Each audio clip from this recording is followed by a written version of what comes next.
Awa est l'eau minérale d'une pureté exceptionnelle offerte aux habitants de la Côte d'Ivoire depuis 1980. Je me nomme Kouma Kwaku Dango, apôtre. Je suis de l'église, le son de la trompette de l'Éternel. Le mariage selon Dieu dans l'église. Et d'emblée, ce que je peux dire, que le mariage a été célébré pour la première fois dans la Bible en présence de deux personnes. Dieu lui-même qui a donné une femme à Adam. Dieu a jugé qu'il n'était pas bon que Adam soit seul. Et Dieu a décidé de lui faire un être semblable. Donc Adam va dormir et Dieu va enlever une de ses côtes pour faire la femme. Au réveil d'Adam, il trouve une créature merveilleuse à ses côtés. Et il dit, cette fois-ci, voici la femme, l'os de mes os, la chair de ma chair, qu'on appelle femme. Depuis lors, il y a eu mariage. Et le témoin de ce mariage-là, comme je l'ai dit, c'est Dieu. Donc, le mariage chrétien, il n'y a pas de canevas. On ne peut pas dire que chaque église a sa manière de célébrer le mariage. Mais ce qui est important, c'est que le mariage, le frère ou la sœur doit être des chrétiens. Parce que, quand on va continuer, la Bible dit, il n'est pas bon que ce soit la femme ou l'homme aille prendre une femme de l'autre côté.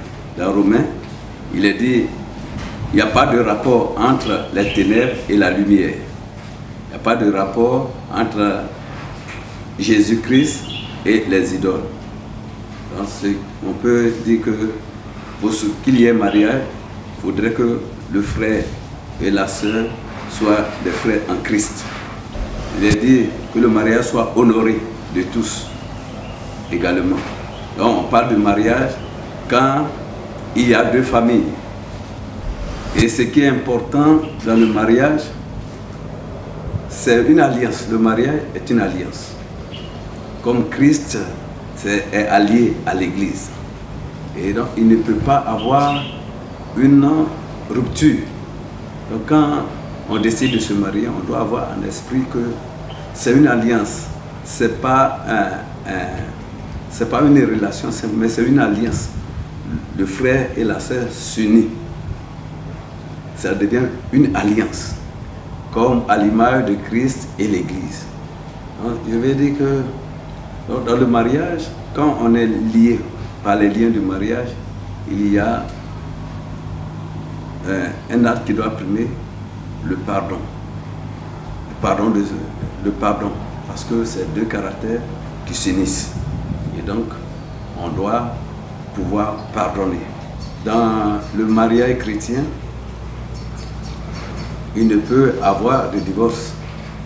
Parce que lorsque nous lisons dans Matthieu 19, à partir du verset 4 jusqu'au verset 7, il dit que l'homme quittera son père et sa mère et s'attachera à sa femme. Les deux deviendront une seule chair. Et que personne, le verset 6, que personne ne sépare ce que Dieu a joint. Et donc, avant d'aller dans le lieu du mariage, nous devons avoir ça clairement dans notre esprit.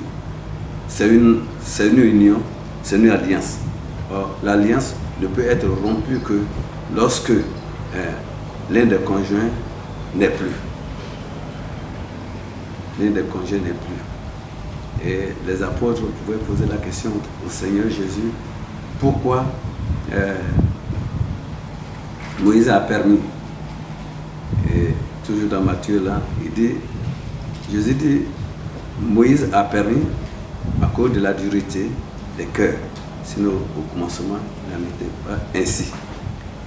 Et si il arrive d'aventure qu'il y a divorce, il ne peut avoir de mariage, même si c'est le cas flagrant de délit d'adultère, il ne peut avoir de remariage.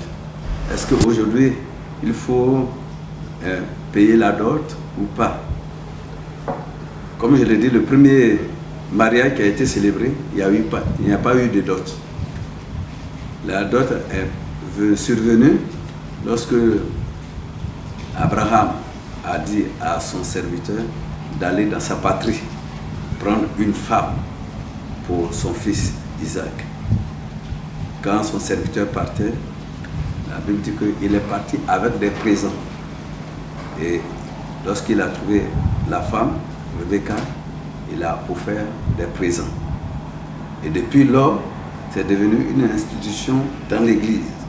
En allant chercher la fille, il faudrait que cela soit marqué par un acte. Et l'acte, c'est ce qu'on appelle aujourd'hui la dot. Quand on veut se marier, en tant que chrétien, on doit, même si la loi, certaines lois des nations ne reconnaissent pas la dot, mais nous sommes une institution divine. L'Église est une institution divine. Et donc, ce qui est bon, agréable, nous devons le faire. Et donner la dot est une chose que Dieu, notre Dieu, accepte agré. Donc, on ne peut pas se marier sans toutefois donner la dot. Mais il faut que nous soyons clairs. Il y a certaines familles qui exagèrent dans la dot, ils demandent des millions. Non, c'est un acte symbolique en principe qu'on dépose. Quand Abraham a envoyé son serviteur, on ne lui a pas imposé quelque chose. C'est lui-même qui a donné. C'est un acte symbolique. Donc les parents doivent comprendre que la dot, c'est un lien symbolique. Et donc, on ne doit pas exagérer dans la demande. Et pour nous, il est important, avant d'aller à la mairie, il faudrait que nous payions la dot. Parce que c'est deux familles qui se marient. Et c'est le lien. C'est la dot qui est le lien de rapprochement, qui rapproche les deux familles. Et donc, il faudrait que nous donnions la dot, que nous ayons la caution, nous ayons la bénédiction de la famille, de la femme, pour que la femme vienne à la maison. Voilà. Après, maintenant, la dot, nous pouvons aller à la mairie. Faut-il aller à la mairie? Oui, parce que nous sommes dans une nation et la nation a ses lois. La Bible dit que nous devons respecter les institutions établies, parce que toute autorité vient de Dieu. Et si les autorités décident que nous allions célébrer le mariage à la mairie, c'est une obéissance. Le mariage chrétien obéit à certains principes. Le premier principe, c'est que le frère ou la sœur soient des chrétiens. Le deuxième principe, il faudrait, avant qu'il y ait un mariage, il faudrait qu'on donne la dot. Voilà. Quand nous donnons la dot, nous avons la bénédiction des parents. Pour certaines églises, quand la dot est faite, on considère qu'ils sont mariés et devant Dieu. Donc, je ne les condamne pas. Il y a certains qui s'arrêtent là. Mais comme nous sommes dans une république, dans une nation, et que la nation a ses principes, nous devons obéir à ces principes-là. Encore faire un pas de plus en allant vers les autorités pour déclarer notre union. Doux, absorbant, résistant, exigez toujours Lotus le vrai.